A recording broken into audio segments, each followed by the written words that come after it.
Bienvenidos a este camino que queremos iniciar para aprender a leer la Sagrada Escritura y a rezar la Sagrada Escritura junto con la liturgia de la Iglesia. Antes de comenzar, vamos a leer el Evangelio de este domingo, el Evangelio de Mateo, capítulo 14, versículos del 22 al 33.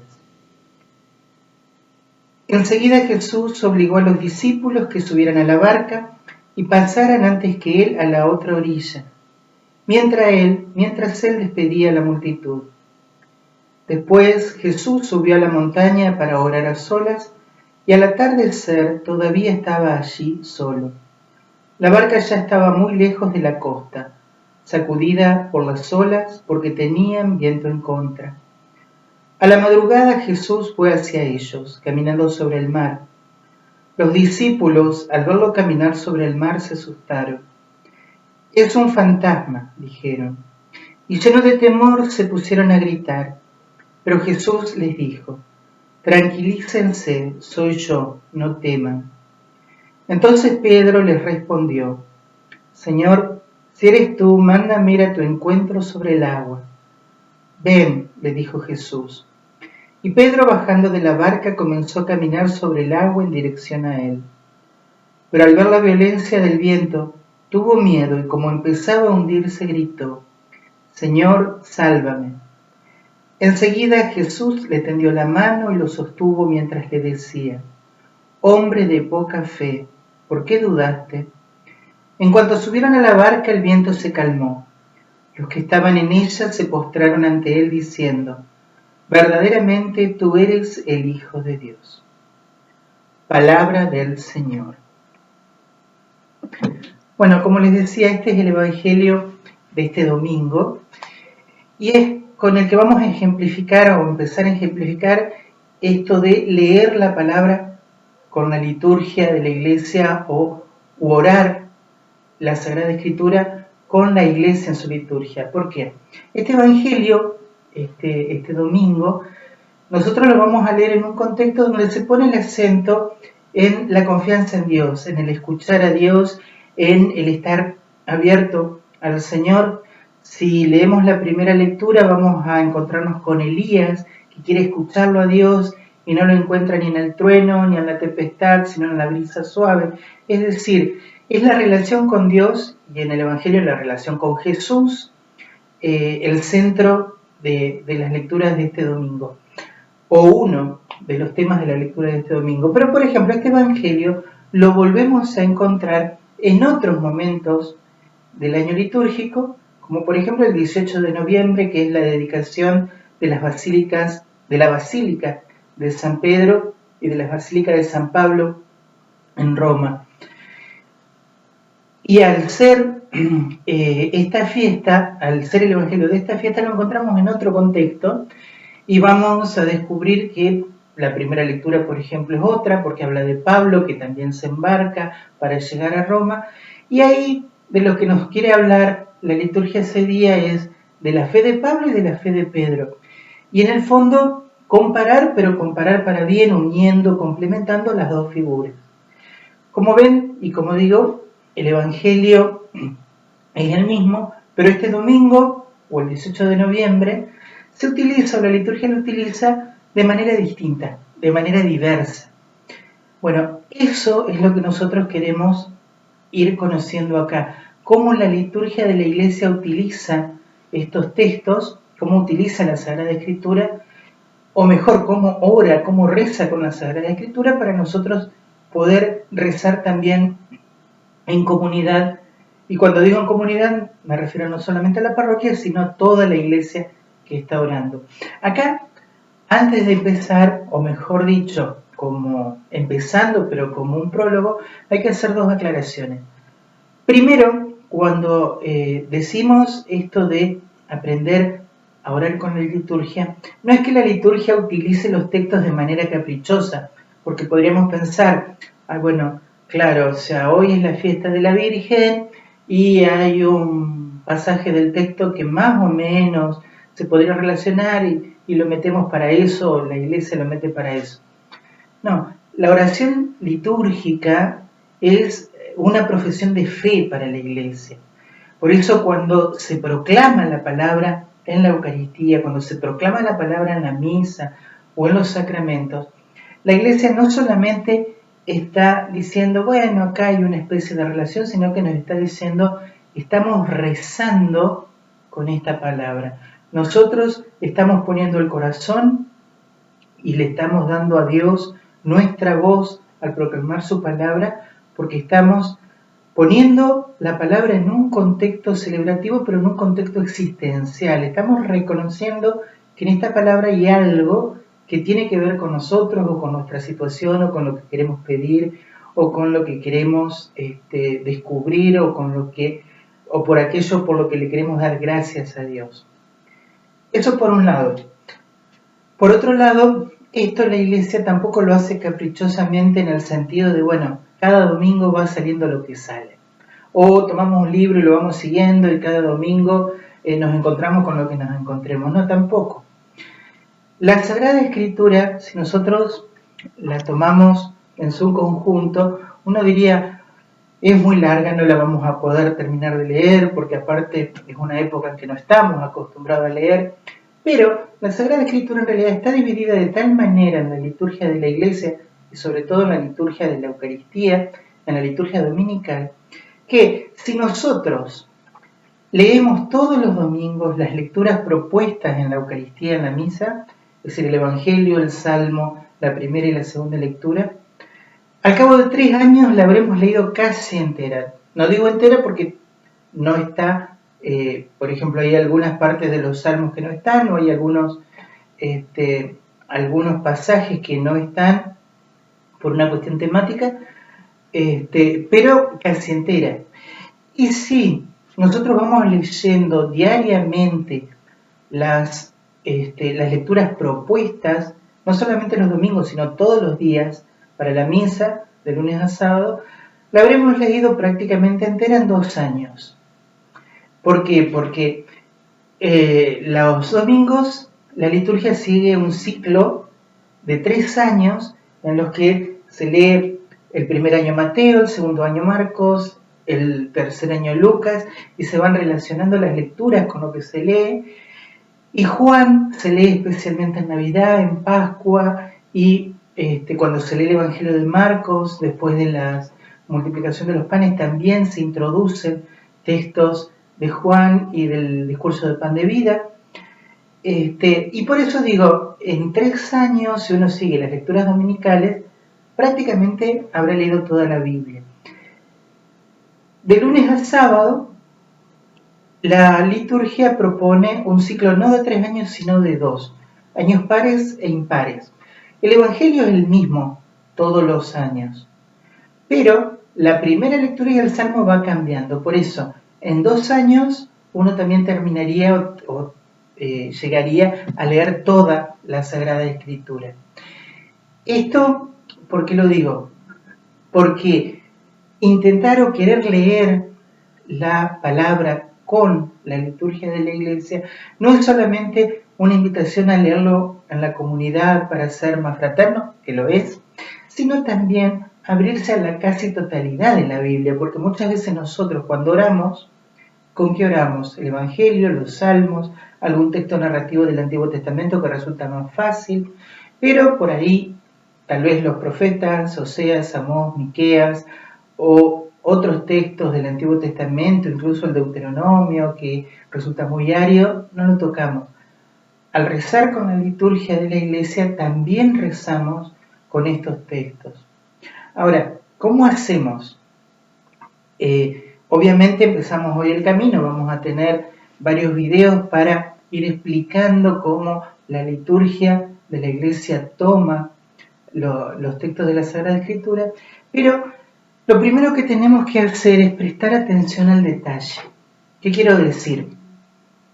Cuando nosotros vamos a rezar con la Sagrada Escritura, y en realidad siempre que leemos un texto, tenemos la tendencia buena, es decir, una tendencia correcta, pero limitada, de buscar la idea central. Como digo, es una tendencia correcta, es una tendencia buena, pero también es limitada. ¿Por qué?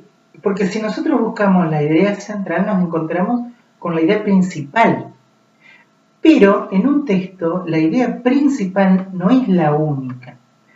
Nunca, en ningún texto, y menos en la palabra de Dios, que es precisamente por ser palabra de Dios, es infinitamente rica, nunca el mensaje principal o la idea principal va a ser la única.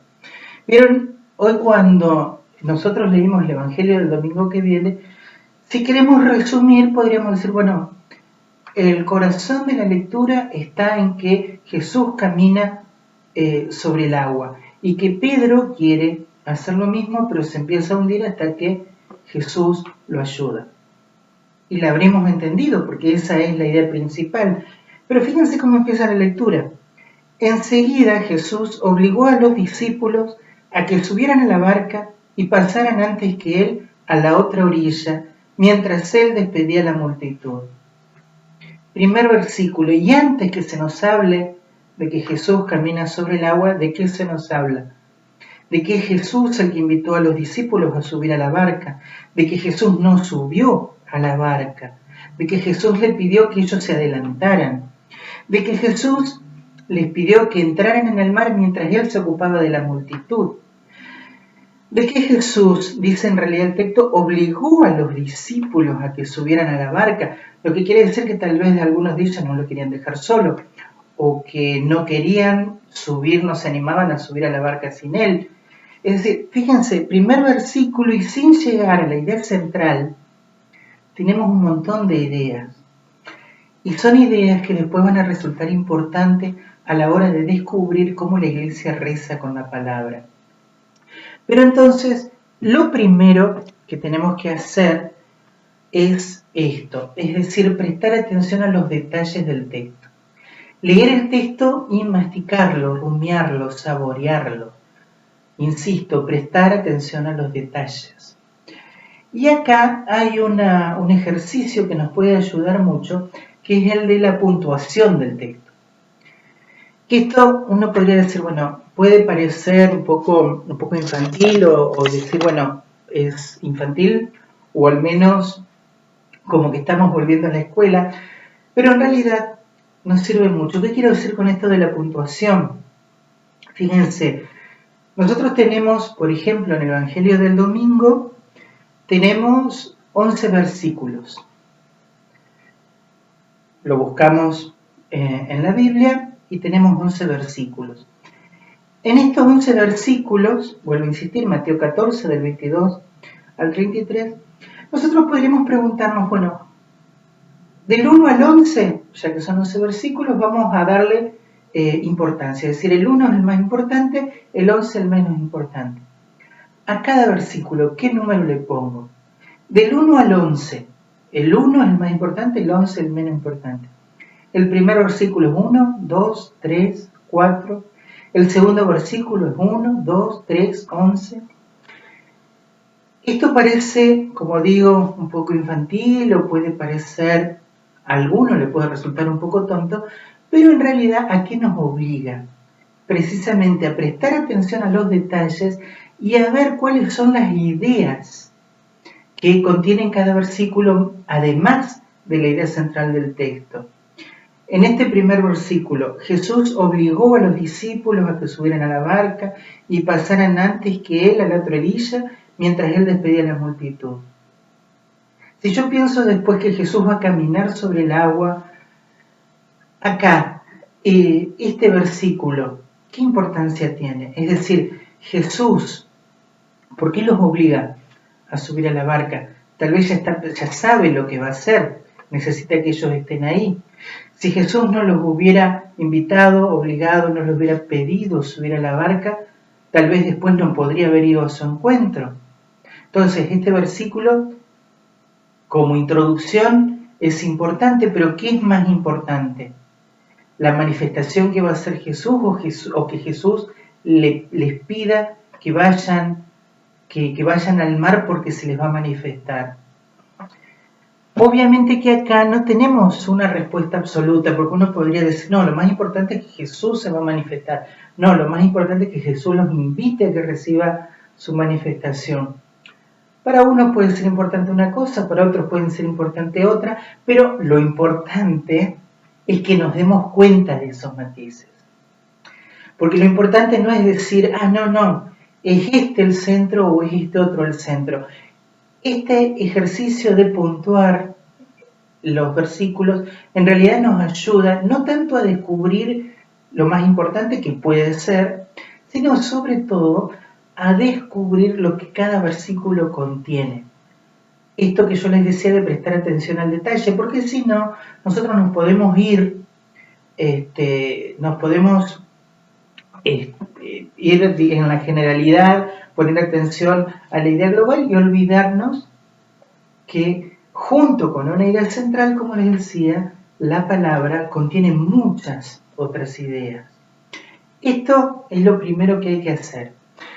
Nosotros ahora lo hicimos apenas con el primer versículo, pero en realidad habría que hacerlo con el texto y con el salmo y con el resto de las lecturas.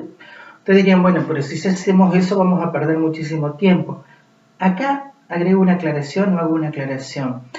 Nosotros estamos aprendiendo a rezar con la iglesia. Cuando nosotros rezamos, es cierto que le tenemos que dedicar tiempo a la palabra, estudiarla, que la tenemos que rumiar, que la tenemos, como digo, que perder, entre comillas, tiempo con la palabra, pero cuando nosotros rezamos, estamos haciendo esto, estamos rezando. Y por lo tanto, yo puedo empezar, por ejemplo, a meditar la palabra y como diría San Ignacio, si yo encuentro algo con lo que Dios me toca, en lo que Dios me muestra, en lo que Dios me señale, bueno, ahí ya me quedo, ya no es necesario seguir avanzando. Todos estos elementos que vamos a ir viendo en estos videos están pensados para ayudarnos a rezar. No son ejercicios para completar, son ejercicios para que nos ayuden a rezar con la palabra y junto con la comunidad. Entonces les decía, lo primero es esto, prestar atención a los detalles. Ahora, como habíamos dicho, nosotros queremos o le pedimos al Señor la gracia de poder rezar con la iglesia, con la comunidad. ¿Cómo toma la liturgia los textos? Lo que vamos a ver hoy, la primera característica de los textos en la oración de la misa, en la liturgia de la Eucaristía, es su nuevo contexto. ¿Qué quiero decir? El contexto es el lugar donde se ubica el texto. Si yo voy a la Biblia, Jesús caminando sobre las aguas, ¿qué había pasado antes? La multiplicación de los panes. ¿Y qué va a pasar después? Curaciones en la región de Genezaret. Jesús va a llegar a la orilla y va a empezar a sanar a los que estaban enfermos. El contexto de caminar sobre las aguas es la multiplicación de los panes y las curaciones en Genezaret. Es decir, Jesús se está manifestando como Salvador. Ahora, en la liturgia, el contexto es otro. ¿Por qué? Porque en la liturgia el contexto son las lecturas de ese día.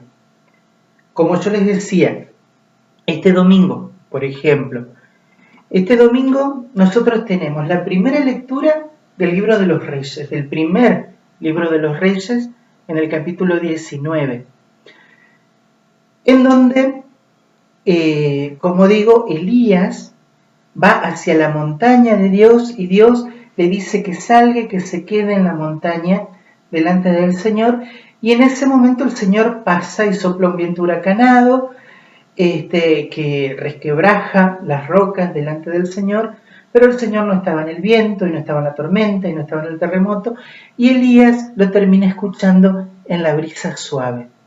El Señor no estaba en el fuego, sino que lo termina, como digo, Elías escuchando en la brisa suave.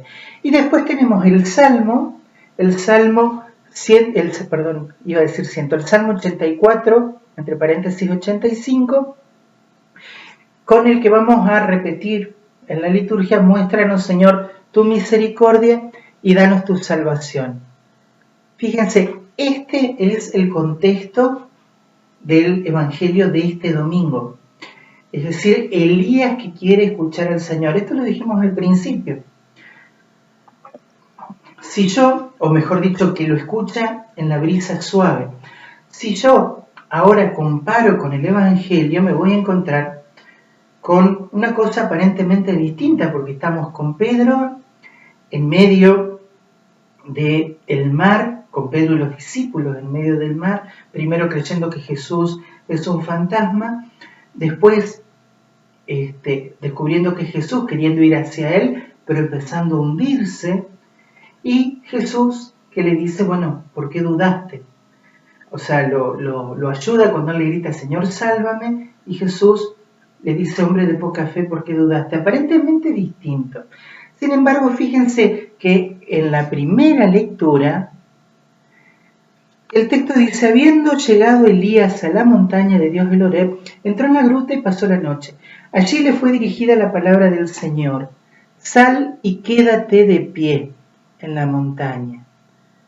Parece, podríamos decir, tomado de los pelos, pero en realidad, fíjense, como yo decía al inicio, escuchar a Dios, esta relación con Dios, le pide que se quede de pie delante de la montaña para escucharlo, para encontrarlo, para descubrirlo.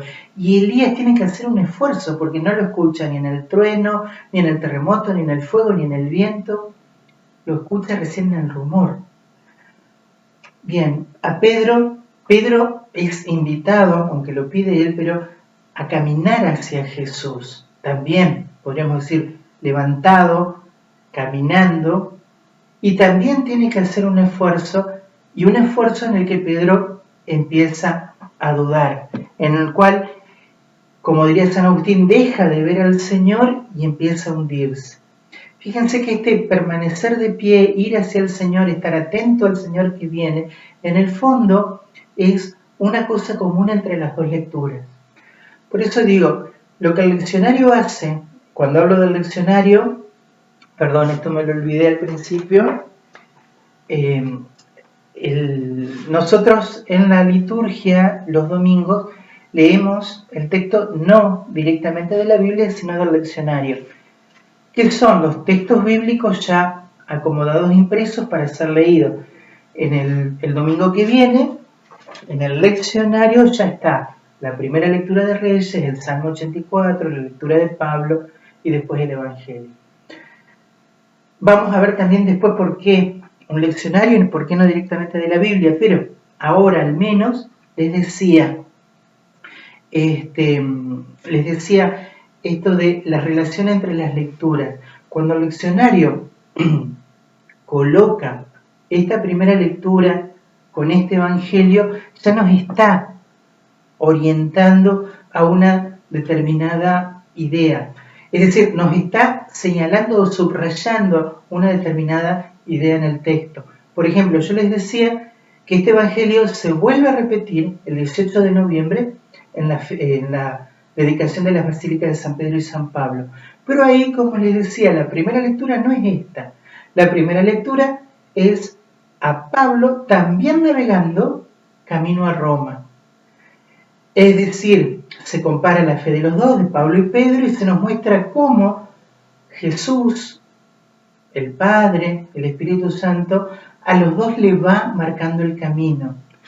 A Pedro que le enseña a caminar sobre las aguas, a Pablo que le va señalando el camino hacia Roma donde va a morir Marte. Pero bueno, entonces, la primera cosa o el primer principio ya directamente de la liturgia, porque esto que dijimos de prestar atención a los detalles es para poder leerlos nosotros. Pero una cosa que ya podemos decir, sí, esto es lo que la liturgia hace, es poner en relación los textos.